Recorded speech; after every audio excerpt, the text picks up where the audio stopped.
அப்பா ஒரு வழியா துபாய் ட்ரிப் முடிஞ்சுடா சாமி. சரி ப்ரோ, அப்படியே நானும் வீட்டு பக்கம் போயிட்டு வரேன். டயர்டாக இருக்கு. இந்த கணக்கு மட்டும் முடிச்சு விட்டு போயிடுவாங்க. முடிச்சிடலாம். மினிட்ஸ். துபாய் செலவு அத்துக்கிட்டு போயிடுச்சு ப்ரோ. அவசரத்தில் எந்தெந்த கார்டில் என்னென்ன செலவழிச்சேன்னே தெரில. ஏங்க இந்த கார்டில் என்ன வாங்கணும் போத? இதில் தானே ஏர்பாட்ஸ் ப்ரோ வாங்கணும். ஆமாம் ஆமாம் ஆமாம் ஆமாம் கரெக்டு. இதுலங்க? இதில் வாட்ச் வாங்கணும். அப்போ இதில்? அதில் ஆனால் ஐஃபோன் வாங்கணும். அப்போ இதில்? ஐயோ இது ஆதார் கார்டியா? ஐயோ அவசரத்தில் என்ன கார்டு இருக்குன்னு தெரியும். இதில் ஆமாம்ல, அதில் தானே போனோம். வேறு என்ன கார்டு இருக்கு? இந்த கார்டு யூஸ் பண்ணுமாத? இது நாங்கள் புதுசாக இருக்கு இந்த கார்டு. அப்போ சரி, இந்த மாதத்தை இதை வச்சு ஓட்டிடலாம். We want people to give Pixel a try. So, while phones in this tier typically start at $799, we're starting the price at just $599. The Pixel 7 Pro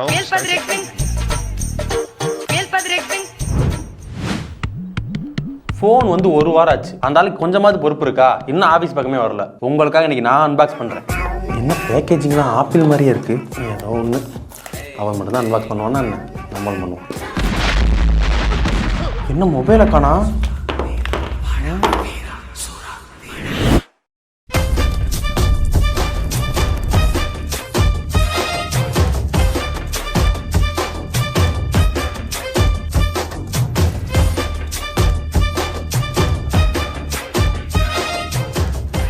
என்ன ராசேஷ், போனே இல்லாம என்ன அன்பாக்ஸ் பண்றீங்க?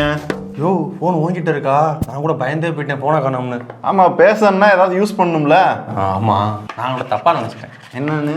நீங்கள் ஃபோனை வாங்கி போட்டு பொறுப்பே இல்லாமல் ஊர் சுற்றிக்கிட்டு இருக்கானோ அப்படின்னு நினச்சேன். ரைட், ஆனால் நீங்கள் பொறுப்பாக தான் இருக்கீங்க. ராஸ்கல், ரொம்ப நக்கல் விடாயாவே. போயிடலாம். போயிடலாமா? எப்படியே அன்பாக்ஸ் பண்ணிட்டீங்க. உள்ள என்ன இருந்துச்சு? உள்ள வந்து ஒரு சார்ஜிங் கேபிளும் ஓடிஜி. இது எதுக்கு கொடுத்தாங்க? அது எதுக்கு கொடுத்தாங்க தெரியல. ஒரு ஹெட்ஃபோன் கனெக்டர் கொடுத்திருந்தா பரவாயில்ல. இவங்களே கேபிள் கொடுத்தது type C to type C. Pen டிரைவே டைப் சி வந்துருச்சுல, அப்புறம் எதுக்கு இது? ஓகே ப்ரோ, பிக்சல் 7 சீரிஸ் பத்தி பேசிடுவோமா? இது வந்து கூகுளோட latest flagship phone series. 7 pro அப்படின்னு 2 ஃபோன் லான்ச் பண்ணிருக்காங்க. இதில் நம்ம வாங்கியிருக்கிறது பிக்சல் 7. ஓகே ப்ரோ, நான் ஒன்று கேட்கணும், அதை முன்னாடியே கேட்டுறேன். மற்ற பிராண்ட்லாம் மொபைல் லான்ச் பண்றப்ப கூகுள் ஆப்ஸ் தான் ப்ரீ இன்ஸ்டால் பண்ணி கொடுத்துருவோம். ஓஎஸும் கூகுளோட ஓஎஸ் தான் இருக்கும். கூகுளே ஒரு ஃபோன் லான்ச் பண்றானா என்னத்தை கொடுத்துருப்பான்? கரெக்ட். இதுல ஒன்றும் இல்லை.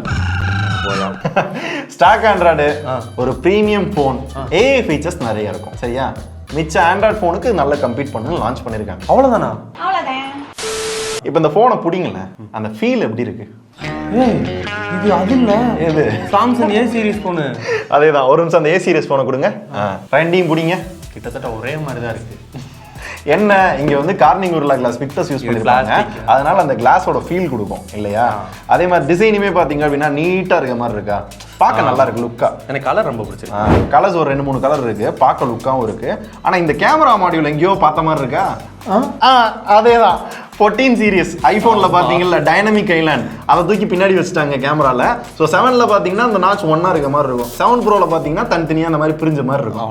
அவ்வளவுதான் டிசைன். பட் லுக்கு பார்க்க நல்லா இருக்கு, யூனிக்கா பார்க்க வந்து கூகுளோட ஃபோன் அப்படின்னு தனியா தெரியுது. இதுல இன்னொரு அட்வான்டேஜ் என்ன அப்படின்னா, இப்போ S22 அல்ட்ரா இல்ல ஐபோன் இதெல்லாம் எடுத்துக்கிட்டீங்க அப்படின்னா இப்படி தரையில இப்படி வைக்கிறப்ப கீழே வந்து இந்த மாதிரி ஆடுதா?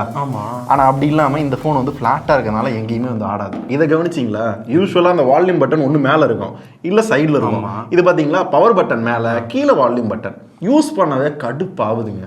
கண்ணை மூடிட்டு அமுக்கணும்னா நம்ம வால்யூம் கூட்டிக்கிட்டு இருப்போம். ஆனா யூஸ் பண்ண பழகிடும். எந்த ஒரு டிசைனுமே வந்து கையில நம்ம யூஸ் பண்ண பழகும். நம்மளுக்கு இந்த டிசைன் பாத்தீங்க அப்படின்னா கொஞ்சம் புதுசா இருக்கும். இது என்ன பிரமாதம்? இது விட பெசலைட் ஒண்ணு இருக்கு. நல்லா பாருங்க. ஏய் என்னங்க இப்படி போட்டு வச்சிருக்கானுங்க? சிலர் பாக்ஸ் முன்னாடி கொடுத்து பாத்திருப்பீங்க, இல்ல ஸ்டிக்கர்ல கொடுத்து கூட பாத்திருப்பீங்க. இப்படி என்கிரேவ் பண்ணி பாத்திருக்கீங்களா? மேட் இன் சைனா என்கிரேவ் பண்ணி போட்டிருக்காங்க. அழுத்தமாடிங்க, நல்லா தெரியுது. ஆனா ப்ரோ இதோட டிஸ்பிளே நல்லா கர்வா இருக்கும்னு எதிர்பார்த்தேன், ஆனா ஃபிளாட்டா கொடுத்துருக்காங்க. கர்வா பாத்தீங்கன்னா 7 ப்ரோல இருக்கும். இது வந்து flat display, 6.3 இன்ச்ல AMOLED Full HD+ resolution, 90 Hz refreshing ரேட்லாம் கொடுத்துருக்கானுங்க. அங்க 120 Hz இருக்கும். 1400 nits பீக் பிரைட்னஸ் வந்து கொடுத்துருக்காங்க. அது ஓகே ப்ரோ, 60,000 ரூபாய்க்கு இந்த டிஸ்பிளே நல்லா இருக்கா? இது நான் சும்மா சொல்றதை விட ஏதாவது ஒரு கம்பேரிசனோட பார்க்கலாம். ப்ரோ உங்க S22 கொடுங்க. பாண்டி உங்க ஐபோன் கொடுங்க. இப்போ சொல்லுங்க ராஜேஷ், இப்போ இந்த மூணுமே கிட்டத்தட்ட ஒரே பட்ஜெட் ஃபோனு. டிஸ்பிளே பார்க்க எப்படி இருக்கு? எனக்கு இது ரெண்டும் நல்லா இருக்க மாதிரி ஃபீல் ஆகுது. இது கொஞ்சம் சட்டிலாக இருக்கு, இது கொஞ்சம் நல்லா கொஞ்சம் பிரைட்டாக இருக்க மாதிரி இருக்கு. இது ஓவர் சாச்சுரேட் ஆன மாதிரி இருக்கு சாம்சங்கில் பார்க்குறப்ப. பிரைட்னஸ் கொஞ்சம் டல்லாக தான் இருக்கு. டல்லாக இருக்கு. ஐஃபோனை கம்பேர் பண்ணுறப்ப அது கொஞ்சம் டல்லாக தான் இருக்கு. இல்லை கலர்ஸ் வந்து ஐஃபோனுக்கு இணையாக இருக்கிற மாதிரி இருக்கு பார்க்க. பிளாக்ஸ் இதில் நல்லா டீப்பாக தெரியுது, பிளாக் ஒரு மாதிரி இருக்கு இல்லையா? ஐஃபோனில் தான் நல்லா இருக்க மாதிரி நம்ம பிக்சல் ரிவ்யூ பண்ணுறோம். ஓகே ப்ரோ, இது ப்ராசஸர் ஸ்னாப்டிராகன்ல என்ன கொடுத்துருக்காங்க? ஸ்னாப் டிராகன் கிடையாது. ஆப்பிள் மாதிரியே இவங்களும் வந்து ஓன் சிலிகான் சிப் வந்து மேனுஃபேக்சர் பண்ண ஆரம்பிச்சிட்டாங்க. Tensor G2 அப்படின்ற சிப் வந்து கொடுத்துருக்காங்க. இது போன ஜென்ரேஷன்ல இருந்து அப்கிரேட் பண்ணிருக்கோம்னு சொல்றாங்க. ஆன் பேப்பரா பாத்தீங்கன்னா பெருசா இல்ல, நம்ம யூஸ் பண்றப்ப ஸ்மூத்தா இருக்கு. ஆனா அந்த Tensor G2 சிப்ல இருக்க ஏஐ பாத்தீங்க அப்படின்னா நம்ம எடுக்கிற போட்டோ வந்து சூப்பரா வந்து ப்ராசஸ் பண்ணி கொடுக்குமா. அந்த லாங்குவேஜ் டிரான்ஸ்லேஷன்லாம் இருக்குல்ல, அதுக்கு வந்து ரொம்ப யூஸ்ஃபுல்லா இருக்கும் அப்படின்றாங்க. முக்கியமா அந்த ஸ்பீச்ல வந்து டெக்ஸ்ட் கன்வெர்ட் பண்ற ஃபீச்சர் இருக்குல்ல, அது 70% வந்து ஃபாஸ்டா இருக்குமா. நம்ம சொல்ல டக்குன்னு டைப் பண்ணுது. டைப்ரைட்டர்ல டைப் பண்ணா கூட இவ்வளவு ஃபாஸ்டா டைப் பண்ண முடியுமான்னு தெரியல. சிறப்பு. ஓகே ப்ரோ, அதை விடுங்க. கேம் விளையாண்டு பாத்தீங்களா? நல்லா இருக்கா? கேம் விளையாண்டு பார்த்தேன். அந்த கர்மத்தை நான் என்னன்னு சொல்ல. சரி சொல்லாதீங்க. அப்படி சொல்லலைங்க, விளையாண்டு பார்த்தேங்க. இவ்வளோ காசு கொடுத்து வாங்கி நம்ம கேம் விளாட்றோம் அப்படின்னா ஃபோன் ஹீட் ஆகுது, லேக் ஆகுது, ஃப்ரேம் ட்ராப் ஆகுது. என்னத்தை சொல்ல, கையில வந்து தொடவே முடியல. எப்படி இருந்தா நெருப்பு மாதிரி இருந்தா சார். அப்ப இது கேமருக்கானது இல்ல. கேமருக்கு கண்டிப்பா கிடையாது. ஏன் ப்ரோ, ரீசெண்ட் ஐபோன்லாம் கார் கிராஷ் டிடெக்ஷன் இருந்துச்சுல, அதெல்லாம் இதுல இருக்கா? கார் கிராஷ் டிடெக்ஷன் ஐபோன்லாம் ஃபர்ஸ்ட் வரல. ஃபர்ஸ்ட் பிக்சல் தான் கொண்டு வந்தாங்க. அதை ஐபோன் வந்து இப்போ இன்ட்ரோடியூஸ் பண்ணிருக்காங்க. ஸோ இதுலயும் கார் கிராஷ் டிடெக்ஷன் இருக்கு. இதை தவிர முக்கியமா சொல்லணும் அப்படின்னா IP68 ரேட்டிங் இருக்கு. இப்போ ஸ்விமிங் பூலுக்குள்ள அப்படியே வீடியோ எடுக்கணும், போட்டோ எடுக்கணும் அப்படின்னா தண்ணிக்குள்ளலாம் போட்டு விளாண்டுக்கலாம். 4355 mAh பேட்டரி கொடுத்துருக்காங்க. தாராளமா ஒரு நாள் தாங்கும். எல்லா பிளாக்ஷிப் போன் மாதிரி இதுலயும் சார்ஜர் नहीं बेटा. Android 13 கொடுத்துருக்காங்க. 2025 வரையும் உங்களுக்கு வந்து சாஃப்ட்வேர் அப்கிரேட் கொடுப்பாங்க. 2025 வரைக்குமா? வாயை பொழக்காதீங்க. 2025ன்ற அந்த நம்பர் தான் வந்து பெருசா காமிக்கிறாங்க. எண்ணி பாத்தீங்கன்னா 3 வருஷம் தான். Android 16 வரையும் வருமா. சாதாரண சாம்சங்கோட மிட் ரேஞ்ச் போனுக்கு 4 வருஷம் OS அப்கிரேட், 5 வருஷம் செக்யூரிட்டி பேட்ச் கொடுக்குறாங்க. கூகுள் ஒரு போனு அவங்களோட ஃபிளாக்ஷிப் வெறும் 3 வருஷம் தான் OS அப்டேட்டா. என்ன ரங்கா, இதெல்லாம் நியாயமா? அப்படி கேளுங்க, அறிவு வரட்டும். சரி விடுங்க. 8GB RAM இருக்கு. LPDDR5X RAM வந்து கொடுத்துருக்காங்க. 120GB internal. சிம் கார்டு பாத்தீங்கன்னா ஒரே ஒரு சிம் கார்டு தான் போட முடியும். ஐபோன் மாதிரியே தான், ஒரு சிம் கார்டு ஒரு eSIM. அப்ப மத்ததெல்லாம் ஐபோன் மாதிரியே கொடுத்துருக்கணும்ல அவங்க. ஆடியோ கேட்டிங்களா எப்படி இருந்தது? ஏதோ பழைய விண்டேஜ் ரேடியோல கேட்ட மாதிரி. எனக்குமே ஏதோ லைட்டா ஒரு எக்கோயிஷ் ஃபீல் இருந்ததுங்க. சைனா செட் மாதிரி. ஆமாங்க, அதனாலதான் மேட் இன் சைனான்னு போட்டிருக்கானா. எனக்கு அப்ப புரியல, இப்ப புரியுது. ராஜேஷ் ப்ரோ, பிக்சல் போனாலே ஃபர்ஸ்ட் உங்களுக்கு என்ன ஞாபகம் வரும்? கேமரா தான். ஏன்? DSLR அளவு இருக்கும், ஐபோனே தூக்கி சாப்பிட்டுரும் அப்படி இப்படின்னு வாங்க. சரி, அது கேமரா எப்படி இருக்குன்னு பாப்போமே. நம்மளும் சும்மா வந்து நல்லா இருக்கு, வேற லெவலா இருக்கு அப்படின்னு பில்டப் பண்ணாம உண்மையாவே எப்படி இருக்கு அப்படின்றத ஒரு லைவ் டெஸ்டோட பார்க்கலாம். அதுக்காக சாம்சங் அண்ட் ஐபோன் இந்த 3 கம்பேரிசன் வந்து பார்க்க போறோம். ஆனா அதுக்கு முன்னாடி பிக்சல்ல என்ன ஹார்ட்வேர் கொடுத்திருக்காங்க அப்படின்றத சொல்லிடுறேன். 50 mega pixel main camera, 12 mega pixel ultra wide. ஃப்ரண்ட்லயும் அல்ட்ரா வைடு தான். 10.8 மெகா பிக்சல் வந்து கொடுத்திருக்காங்களாம். இப்போ வந்து போட்டோ எடுக்க ஆரம்பிப்போம். இப்போ இந்த 3 போட்டோல எது ராஜேஷ் சூப்பரா இருக்கு? எனக்கு ஐபோன். எனக்கும் ஐபோன் தான். ஆனா சாம்சங் வந்து கொஞ்சம் சேச்சுரேஷன் அதிகம் இருக்கு மாதிரி தெரியுது. அண்ட் நீங்க டைனமிக் ரேஞ்சுமே பாத்தீங்க அப்படின்னா மேகம் ஃபுல்லாமே நல்ல டீட்டெயில்டா தெரியுது. ஆனா இதுல கொஞ்சம் ஒரு மாதிரி தான் வந்து தெரியுது இல்லையா? எனக்கு வந்து ஐபோன் தான் மெயின் கேமரா. எனக்கு ஐபோன் தான். அல்ட்ரா வைட் ஐபோன் மிரட்டிருச்சுங்க. பிக்சல்ல இருக்கிற எல்லா போட்டோவுமே பாத்தீங்க அப்படின்னா நேச்சுரலா இருக்கு. அந்த பிளாக்ஸை பாத்தீங்க அப்படின்னா நல்லா ஏத்தி கொடுக்குற மாதிரி இருக்கு. ரொம்ப ஒயிட் போட்டோஸ் எடுக்கிறதுக்கு பாத்தீங்க அப்படின்னா சாம்சங் தான் சூப்பரா இருக்கு. ஐபோனை விட பிக்சல்ல பாத்தீங்க அப்படின்னா வைட் ஆங்கிள் மெயின் கேமரா ரெண்டுலயுமே டீட்டெயிலிங் நல்லா இருக்கு. ஆனா கலர்ஸ் வைஸ் பாத்தீங்க அப்படின்னா கொஞ்சம் நியூட்ரலா இருக்கிற மாதிரி இருக்கு. அதனால டஃப் கொடுக்குதுங்க. ஆமா, இங்க பாருங்க எப்படி உடையுது. ஆனா அதுல அந்த மாதிரி இல்ல. நல்லா இருக்கு. ப்ராசஸ் பண்ணுது இல்ல, அதுக்கு தானே ஏஐ கொடுத்துருக்காங்க. செல்ஃபியில் வந்து பிக்சல் தான் வந்து நல்லா இருக்கு. கலர்ஸ் வைஸ் பார்த்தீங்க அப்படின்னா சாம்சங் நல்லா இருக்கு. ஐபோன் வந்து இதில் சொதப்பிடுச்சு. இந்த வைட் ஆங்கிள் செல்ஃபி அப்படின்றதுக்கு வந்து சூப்பராக வந்து கொடுத்துருக்கான். ராஜேஷ், அடுத்து மெயின் மேட்ரே இந்த போர்ட்ரேட் வீடியோ பற்றி தான் நிறைய பேசிட்டு இருந்தாங்க. அதாவது சினிமேட்டிக் மோட். அந்த ஐபோனில் நம்மளுக்கு இப்படி திரும்புறப்ப அப்படியே ஒரு டிரான்சிஷன் இருக்கும்ல, அது இங்கே இருக்கான்றதையும் பார்த்துருவோம். ஓகே, ரெக்கார்ட் போட்டேன். ராஜேஷ் அப்படியே மெல்லமா திரும்புங்க அவரை பார்த்து. வேஸ்ட்டு டிரான்சிஷன்லாம் ஆகல. நம்ம வந்து மேனுவலா இப்படி டச் பண்றப்ப ஃபோக்கஸ் ஆகுது. ஃபைனலா சாம்சங் S22ல பாத்தீங்க அப்படின்னா போர்ட்ரேட் வீடியோன்னு ஒன்று இருக்கு. அதே சினிமாட்டிக் தான், வேற பேரு. இதுல ரெக்கார்ட் பண்ணி பார்ப்போம். இப்போ நீங்க 2 பேருமே தள்ளி நின்னாலும் பேக்ரவுண்டை மட்டும் பிளர் பண்ணி கரெக்டா பாத்தீங்க அப்படின்னா டிடெக்ட் பண்ணுது. சாம்சங்ல என்ன அட்வான்டேஜ்னா இந்த மாதிரி நிறைய தீம் மாதிரிலாம் மாத்திக்கலாம் பேக்ரவுண்டை. இப்போ எனக்கு கேள்வி என்ன அப்படின்னா, சாம்சங் ஏஐ யூஸ் பண்ணிருக்கானா இல்ல பிக்சல் ஏஐ யூஸ் பண்ணிருக்கானா? அவங்க ஓவரா பில்டப் பண்ண அந்த போர்ட்ரேட் வீடியோ மோட் வந்து பிக்சல்ல அந்த அளவுக்குலாம் சிறப்பா இல்ல. நார்மல் ஒரு 20,000 ஆண்ட்ராய்ட் போன்ல போர்ட்ரேட் வீடியோலாம் கொடுத்துருப்பாங்கல்ல, அதுல இருக்க மாதிரி தான் இதுலயும் இருக்கு. அடுத்தது வீடியோ கம்பாரிசன். இந்த 3ல எதோட கிளாரிட்டி நல்லா இருக்கு, லைட்ஸ் எந்த அளவுக்கு கவர் பண்ணுது, லோ லைட் கிட்டத்தட்ட ஆக போகுது, நைட் ஆக போகுது, ரெக்கார்ட் அப்படியே நடங்க, அப்படியே ஸ்டெபிலிட்டியும் செக் பண்ணுவோம். ஏங்க எடுக்கிறப்ப எனக்கு ஐஃபோன் பிடிச்சிருக்கீங்க. நான் நடந்துகிட்டு இருக்கேன், ஆட்டி ஆட்டி நடக்கிறேன் பாருங்க. நடந்துக்கிட்டே தான் எடுக்கிறோம், ஷேக் பண்ணி எடுப்போம். ஓகே,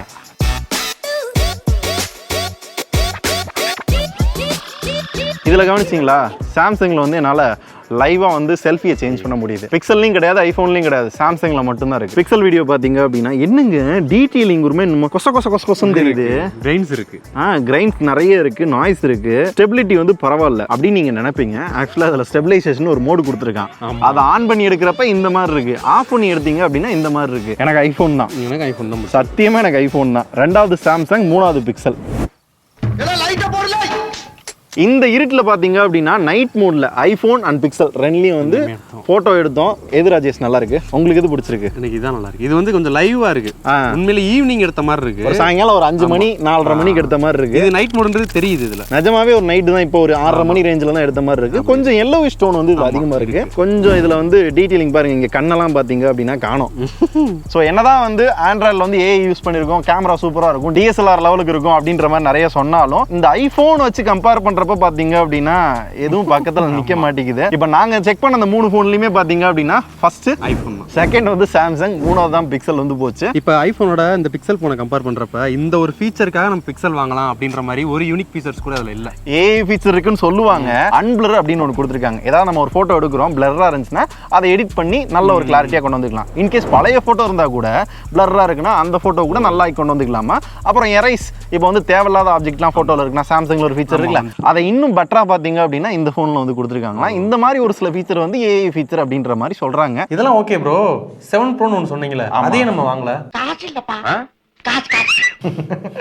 பிக்சல் 7 வாங்கினேன், நான் லான்ச் அப்பவே பார்த்தேன். 7க்கும் 7 ப்ரோக்கும் பெரிய டிஃபரன்ஸ்லாம் இல்லை, ஒரு 5 டிஃபரன்ஸ். முதல்ல டிஸ்பிளே கர்வ் டிஸ்பிளே கொடுத்துருப்பாங்க, இன்னும் பெரிய டிஸ்பிளே இருக்கும். அண்ட் அதே மாதிரி 120 ஹெர்ட்ஸ் ரெஃப்ரெஷிங் ரேட் இருக்கும். பேட்டரி கெப்பாசிட்டி இதை விட அதிகம், ரேம் வந்து அதிகம். எக்ஸ்ட்ரா டெலஃபோட்டோ லென்ஸ் ஒன்று கொடுத்துருப்பாங்க. இதெல்லாத்துக்கும் சேர்த்து 85,000 ரூபாய் பிரைஸ் பண்ணியிருந்தாங்க. நம்ம ப்ரீ ஆர்டர் பண்றப்ப இது மட்டும் தான் கிடைச்சது, அது கிடைக்கல. சரி, அது ஓகே ப்ரோ. இதுக்கு முன்னாடி ஏன் நம்ம பிக்சல் ரிவ்யூ பண்ணல? அதை வேற ஞாபகப்படுத்திட்டீங்க, நெஞ்சமெல்லாம் பொண்ணா இருக்கு தம்பி. பிக்சல் 3க்கு அப்புறம் நடுவில் 4, 5 எல்லாம் பார்த்தீங்க அப்படின்னா அஃபிஷியலாக இந்தியாவில் லான்ச் ஆகலை. 6மே ஆகலை தான் நினைக்கிறேன். 6A மட்டும் தான் வந்து அஃபிஷியலாக லான்ச் ஆச்சு. அதுவுமே பெருசாக ப்ரொமோஷன்லாம் கிடையாது. இன்னைக்கு வரையும் கூகுளுக்கு பார்த்தீங்க அப்படின்னா இந்தியாவில் பிக்சல் ஃபோன் விற்றாலும் ஒரு அஃபிஷியல் வெப்சைட் அப்படின்னு சொல்கிற அளவுக்குலாம் எதுவும் கிடையாது. கூகுள் நெஸ்ட் அந்த மாதிரி ஒரு சின்ன சின்ன ஆக்சசரிஸ் மட்டும் தான் வித்துக்கிட்டு இருக்காங்க. அண்ட் முக்கியமாக சர்வீஸ், இப்போ நம்ம வாங்கியிருக்குது மதுரையில் சர்வீஸ் சென்டர் இருக்கா அப்படின்னு பார்த்தீங்க அப்படின்னா ஆத்தரைஸ்டு மேபி இருக்கலாம். சென்னையிலுமே பாத்தீங்க அப்படின்னா ஆத்தரைஸ்ட் தான் இருக்கும். ஒரிஜினல் சர்வீஸ் சென்டர் அப்படின்றது இந்தியால ரொம்ப ரொம்ப கம்மி. அதே மாதிரி பிக்சல்னாலே நிறைய ஏஐ ஃபீச்சர்ஸ் தான். அதை இந்தியால நிறைய ஃபீச்சர்ஸ் வந்து யூஸ் பண்ண விட மாட்டாங்க. நார்மலா ஒரு ஃபோன் கூகுள்னு வேணா வச்சுக்கலாம் அப்படின்னு இருக்கும். ஸோ நம்மளுமே 6A வந்தப்போ தான் பார்த்தோம், 7 வரப்போதில்ல, வெயிட் பண்ணி அதை வாங்கிக்கலாம்னு சொல்லிட்டு தான் 7 ட்ரை பண்ணிட்டு இருக்கோம். இனிமே நிறைய பிக்சல் ஃபோன்ஸோட ரிவ்யூஸ் வந்து ஒன்னொன்னா வரும். லாஸ்டா ஒரு கேள்வி கேட்கிறேன், இதுக்கு மட்டும் கரெக்டா பதில் சொல்லிடு. சாம்சங், விவோ, ஐக்யூ, ஐபோன் இப்படின்ற எல்லா பிராண்ட்லயும் ஃபிளாக்ஷிப் ஃபோன் இருக்கு. கூகுள்ல இந்த பிக்சல் 7 வாங்கலாமா வேணாமா? பிக்சல் 7 என்னோட யூசர் எக்ஸ்பீரியன்ஸ் இந்த ஒரு வார காலகட்டத்தில் பார்த்தீங்க அப்படின்னா கேமரா நல்லா இருந்துச்சு. எனக்கு ஒரு ஃபிளாக்ஷிப் எக்ஸ்பீரியன்ஸ் வந்து கொடுக்கல. ஏன் அப்படின்னா கையில் எடுக்கிறப்போ வந்து ஒரு மிட் ரேஞ்ச் ஃபிளாக்ஷிப் ஃபோன் 30,000 ரூபாய் ஃபோன் இருக்குல்ல, அதை யூஸ் பண்ற மாதிரி இருந்துச்சு. பர்ஃபார்மன்ஸ்லயும் நிறைய பிரச்சனை இருந்துச்சு. அப்படியே 50,000 70,000 போட்டு இந்த போனை வாங்கினாலும் 3 மாசம் யூடியூப் பிரீமியம் வந்து ஃப்ரீயா கொடுப்பாங்கன்னா 100 GB கிளவுட் ஸ்டோரேஜ் வந்து இந்த கூகுள் ஒன்ல வந்து கொடுப்பாங்க. ஸோ இந்த மாதிரி பல வகையில பாத்தீங்க அப்படின்னா என்ன லைட்டா டிசப்பாயின்ட் பண்ண மாதிரி தான் இருந்தது. இப்போதைக்கு இந்த போனை பத்தி இவ்வளவுதான் சொல்ல முடியும்.